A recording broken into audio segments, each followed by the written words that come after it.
Thank you, Jake and Julia. Welcome, everyone, to the podcast. We are your hosts, Wally Smith, and what is your name, sir? My name is John Robinson. Mr. Robinson. So, we have a Bible question for you. This Bible question is another question made by a real-life teen, but I have it's a special circumstance in this case. I'll explain after I ask the question.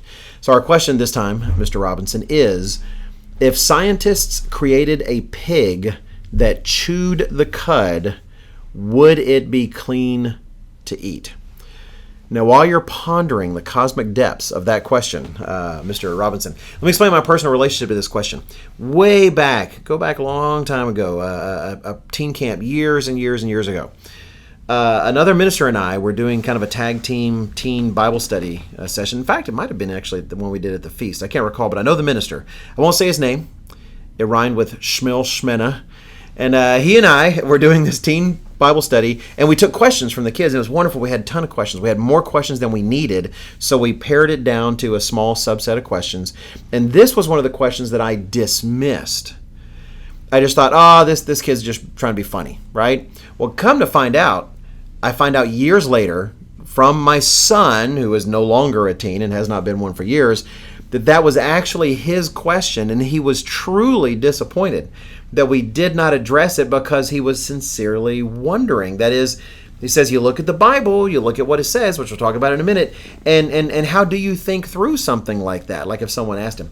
So this is my opportunity to repent. It is a question from a teenager, but someone, kind of backwards in time was a teenager. So let me repeat the question now that I've babbled on about where it comes from. If scientists created a pig that chewed the cud, would it be clean to eat? Mr. Robinson, what do you think? You told me you wanted to cover this topic, and I had forgotten this was on the list. And I'll admit, initially, I may have slightly rolled my eyes. But as I learned when I was learning how to speak, and I was doing sermonettes, and ironically, that same pastor whose name rhymes with Shmil Shmena had presented many of the men in his area with a list of sermonette topics, because guys can make mistakes about their topics. Topics are more difficult to choose than you would think. Right. And I found in general that if I read one of the titles or one of the questions or one of the topics and I could answer it with one word, it actually was an interesting topic. So it's like, did Christ do such and such? And I would go, no. And this one actually ended up being the same, because the more I thought about it, the more this actually is a good jumping off point, truly, for some deeper concepts. Has something that's been created, could it be modified? Because in Leviticus 11, which we'll go into here in just a minute, there's a classification of clean and unclean things. So the question, if you kind of back up a little bit, is more like, can we modify something that is designated as unclean to be clean? Right. So thank you. That's validating. Well, it's validating, but also condemning of older or younger me who just dismissed this question. I would have dismissed it as well. By the way, are you sure you cracked my code, Shmil Shmena? That really could be a completely different minister. Let me go ahead and read the passage in Leviticus that applies. Leviticus 11, for those of our listeners who aren't aware, that is sort of a go-to chapter for understanding what animals are clean or unclean. And I'll start in verse 1. It says in Leviticus 11, verse 1, Now the Eternal spoke to Moses and Aaron, saying to them, Speak to the children of Israel, saying, These are the animals which you may eat among all the animals that are on the earth. Among the animals, whatever divides the hoof, having cloven hooves, and chewing the cud, that you may eat. So it has to have both cloven hooves, and it has to chew the cud. And if you don't know what chewing the cud is, there are animals that if they say they graze or they eat grass or something, they're able to, it's just a beautiful idea, able to bring it from their stomachs back into their mouths and then chew it again. Ruminants do that, like deer and cows. Okay, that said, so we have cloven hooves and chewing the cud. I guess the question kind of gives it away. I was going to quiz you, Mr. Robinson. Which of these does the pig not satisfy? believe the pig does not chew the cud. And that's actually, if you know anything about the anatomy of a pig, the answer is pretty quick. In fact, I think pigs are often used as test animals for human things because in some ways the physiology is similar to humans. So I think one stomach, they chew. I think they digest stuff really fast. It's not very efficient, and then what they digest turns into meat really fast. Right. I don't chew the cud, for instance. I'm not sure if you do. Just 2 or 3 times. It was an accident. It didn't last. I might eat at some places and feel like I'm digesting it all night, but no, exactly. So, all right. So pigs do not chew the cud. They do have cloven hooves, however. So that's the question. Like, for instance, a cow has cloven hooves and chews the cud. A horse does not have cloven hooves, but as we actually looked before this, also does not chew the cud. However, there is an animal, for example, that chews the cud but doesn't have cloven hooves. What was the animal we found? The camel. Oh, the camel. Mm-hmm. Right, exactly, the camel. All right. And it had 3 stomachs. I did. In fact, you know what? If we just read Leviticus 11 and verse 4, we'd see that it mentions the camel. So go figure. The Bible has the answers. Let us start digging into the Bible, Mr. Smith. You know, we just committed one of the biggest mistakes people make. We looked at the internet before we looked at the Bible. We should have done that. That's true. It's true. All right. So what are your thoughts about that? You know what? I have a couple of thoughts about it. One, as I was doing a little show prep. That's what we do in the business. You sound so professional when you say that. One of the things I was struck by was actually how long Leviticus chapter 11 is, and so God goes into quite a bit of detail on this topic. And so one of the questions I've learned to ask myself over the years is when the Bible can't be unlimited, right? God's communicating with us and it has to be in such a way that it could be preserved in one book. I mean, that's kind of an oversimplification, but when I've just learned to take note of when the Bible goes into detail on something. And I think there's a very important concept at work here that gets lost sometimes in the idea of clean and unclean. It's just like, this is what clean and unclean means. That's what you eat or not what you eat. And I think it's an oversimplification because when you get to the end of the chapter, there starts to, God brings in what the deeper principle is. And you get down to the end of the chapter and it says to distinguish between the unclean and the clean, and between animals that may be eaten and animals that may not be eaten. And then again, at the end of the chapter, this emphasis on being holy as God is holy. And so that's the bigger principle. So just, as I think about it, the clean and unclean concept, so what has God done? We act out many spiritual concepts. The one, my go-to for that is de-leavening. We go through a process where we go through our house, we determine what's leavened and what's unleavened, and we remove the unleavened items. The same kind of concept is going on here to me, which is every day. Now, obviously, once you get into the habit of it, you don't think about this so much, but every day, whether we think about it or not, we make a distinction about what we're putting into our bodies. Mm-hmm. And we're avoiding things that God has defined as unclean that defile us. Right. And we prioritize things that are clean. And we're literally putting that into our body to be digested. And so when you look at it from that perspective, I think you start to get a clearer picture of, would this kind of thing work? Can you take something that's designated by God as unclean and make it clean? There's other principles here, but that's my initial thoughts. All this really touches on something. I tried to look for the sermon right before we recorded this, and I wish I could find it, and I was not able to find it. If Mr. Ames were here, I could ask him. I bet he could tell me immediately because he seems to keep all these things in mind. Mr. Weston gave a sermon, I don't know, it was more than a year ago, I think. Yeah, because we were still meeting in Weddington here in Charlotte, about how it's so tempting to just try to look at the laws and start asking very picky questions about what am I allowed to do or not allowed to do, or this or that, as opposed to trying to see this larger picture. And I had this verse queued up to mention, and you really nailed it. You referred to it directly towards the end of Leviticus 11 and verse 44, where God says, "For I am the eternal your God, you shall therefore consecrate yourselves, you shall be holy, for I am holy." This idea that what are you trying to teach you? He's trying to teach you to consider yourself something separate. Consider yourself like me, where you don't want to spoil yourselves or your bodies or ignore these things that I've given you. I'm trying to teach you how to be a separate people.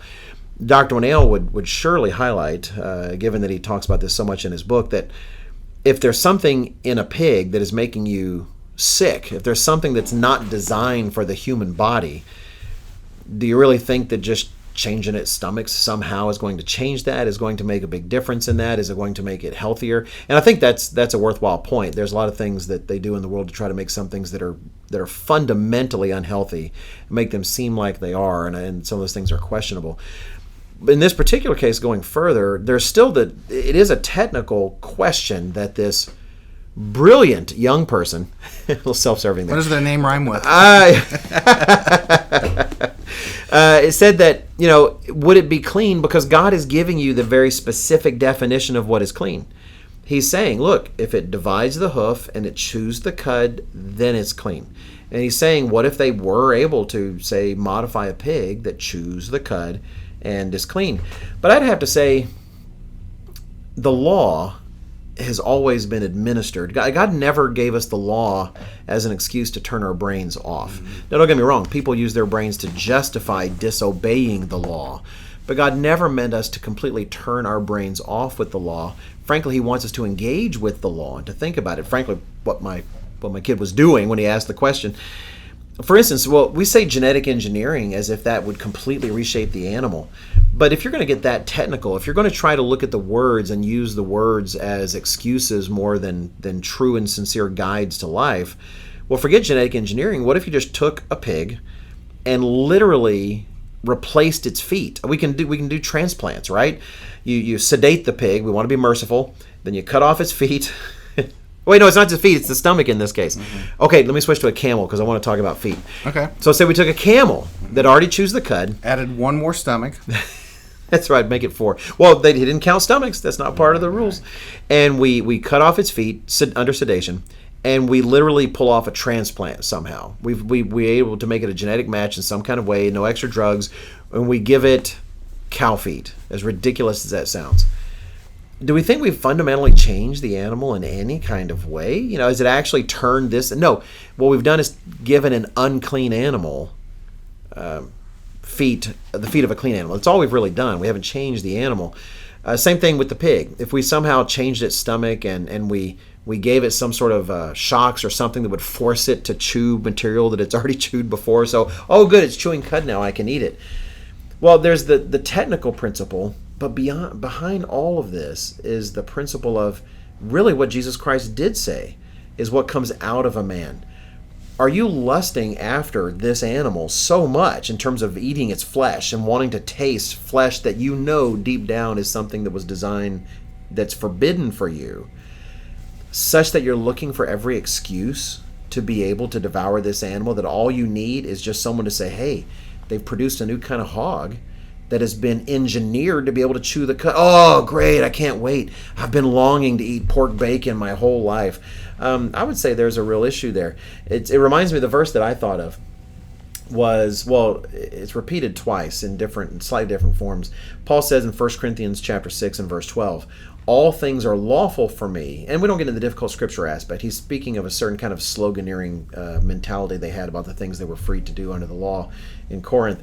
All things may be lawful for me, he's saying. All things are lawful for me, but all things are not helpful. All things are lawful for me, but I will not be brought under the power of any. And then similar later in the book, 1 Corinthians 10 verse 23, all things are lawful for me, but not all things are helpful. All things are lawful for me, but not all things edify.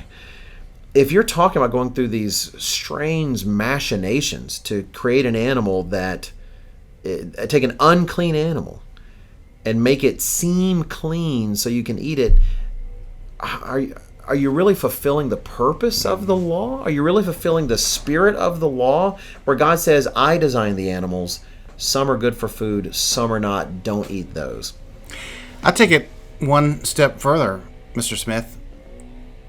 Let's say you took a man and you gave him hormone blockers and had a couple of different medical procedures done so that it mimicked a woman. Would it be a woman? Wow. That's a drop the mic. I'm not going to drop the mic because that would break our mic. I mean, that's a good point. From what I understand, just on a biological level, absolutely not. I mean, it's our gender is so coded into us; it's in the chromosomes. And so that's just there's just things. Start thinking of other analogies about, well, if we did this to this, would it become this other thing? Right. And I would say no. I have a couple scriptures, Mr. Smith. Sure. What? You have Bible scriptures too? That's crazy. So one of the reasons that this topic was interesting to me as I started to really think through it was the idea of taking something in one state and that we could put it in another state. And it started making, and this is why I think the idea of clean and unclean meats, we can tend to oversimplify it and forget the larger spiritual ramifications. I'll never forget my wife and I being at the Vatican in Rome. This is the only time we were in. Well, I guess we've been in Rome twice technically, but flexing on everybody with having been to Rome. We were at the Vatican, and my wife overheard he was clearly Italian, speaking to an English group, and somebody asked the Italian guide and said, "Well, what about all these images and on this location, all these things? Didn't these used to be pagan?" He said, "Oh, yes, these all used to be pagan, but we conquered them, and now they are Christian." You just think about the implication of, can you take pagan holidays and rehabilitate them and make them and sanitize them and make them Christian? Right. Well, the Bible would be pretty clear on that. That in fact, there's a number of scriptures you could go to about that, and Deuteronomy has some good ones. But here's one of the ones I thought was really good, and there's a couple like this. In Haggai 2, 12 and 13, there's this concept of, this question is asked: if one carries holy meat in the fold of his garment, and it's interesting that it's meat too, and with the edge touches bread or stew, wine or oil or any food, will it become holy? Then the priest answered and said, no. And Haggai said, if one who is unclean because of a dead body touches any of these, will it be unclean? So the priest answered and said, it shall be unclean. You might also reference Proverbs 20 and verse 9. Who can say, I have made my heart clean, I am pure from my sin? Only God can set things aside. Once the clean condition is set, set something apart as holy. But humans, we can't do that. We're incapable of that. I think I had another scriptural reference about that. But that was kind of my line of thinking with this as I fleshed it out, and why I thought, well, in fact, I don't even want to minimize the question at all. Because, to me, it's, on the surface, it kind of sounded like just a fun question. Right. But the more I thought about it, the more I thought, no, there's actually a lot to it if you really think through it. And the answers really do lie in the Bible when you understand the larger concepts. No, I appreciate you pointing that out, because that's part of what I think you and I enjoy, these kind of discussions, is something can seem rather frivolous, but it's in the discussion of these things that you actually start to bring out important points. When it comes to this, one of the thoughts that crossed my mind, because part of what's interesting is you have someone who, is trying to look to the law to say, what does the law say about this animal? Is it clean or unclean, and can I eat it since it's been, messed with? And to me, what an interesting example, because the Pharisees, I think, did something similar with Christ when they asked him about divorce. They were trying to solve a particular situation, right? And trying to come to an understanding where there's controversy. And they say, hey, what should we do? Can you divorce a woman just for any reason? Or does it got to be something specific? What was the law? And Jesus Christ surprised them by pointing out that actually you're trying to use the technicalities of the law to achieve a certain end, and you're not looking at the broader picture of what God intended with these things in the first place. He pointed out to them, and I can read from Matthew chapter 19, where he said, don't divorce, right? Under Jesus Christ, the reasons for biblical divorce, if you will, or the biblically allowed reasons for divorce, are remarkably narrow. There just are not many. And it shocked them for him to say, no, God made them one flesh. What God has put together, let no man separate. And so they asked in Matthew 19, verse 7, they said to him, why then did Moses command to give a certificate of divorce and to put her away? And they're referring to in the Old Testament where God did allow them to give certificates of divorce. And in verse 8, he said to them, Jesus responded, Moses, because of the hardness of your hearts, permitted you to divorce your wives, but from the beginning it was not so. That is, God didn't create marriage for this kind of end. There was a certain allowance for you. So, if death were the only way out of marriage in an ancient carnal world, there would have been a lot more murders. But that's not what his intention. Go look at the purpose. And so, to me, that's part of what this brings up. You might have an animal that you could say, like, say a stranger comes across this pig, and maybe he has never seen a pig before and has no idea, and sees this animal and says, well, does it chew the cud? Does it have cloven hooves? Okay, well, I can eat it. And he might eat it in innocence. He might biologically suffer for it. But in his heart, he hasn't sinned. He doesn't really know. But for those of us who understand, no, this is a pig that scientists have modified, maybe in mockery of our laws, right, to try to make some point. Well, are you using the law as an excuse to do something you want? Are you looking at God's broader purpose? And the fact is, this is an animal that God has created as unclean. And like the examples you're giving, if man is using his techniques to try to cheat God's law on a technicality, you still have the responsibility before God to ask yourself, why am I wanting to do this? And, we see this, I know you do too, in terms of counseling teenagers, working with young people, where there's kind of this question about a legality of some sort.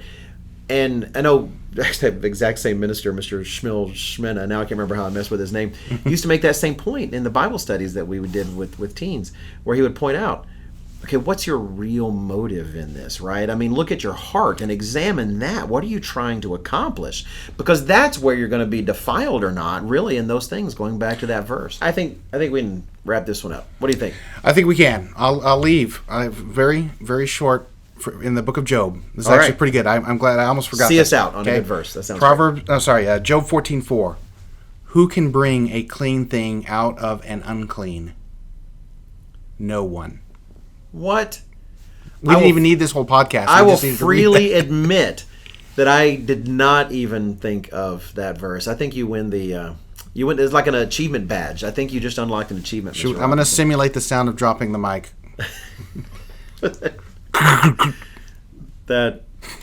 Okay. We should have cut him off at the verse, but we'll take that. All right. Hey, thank you very much. Thank you for listening, and we hope you have a great rest of the day, rest of the week, whatever may apply.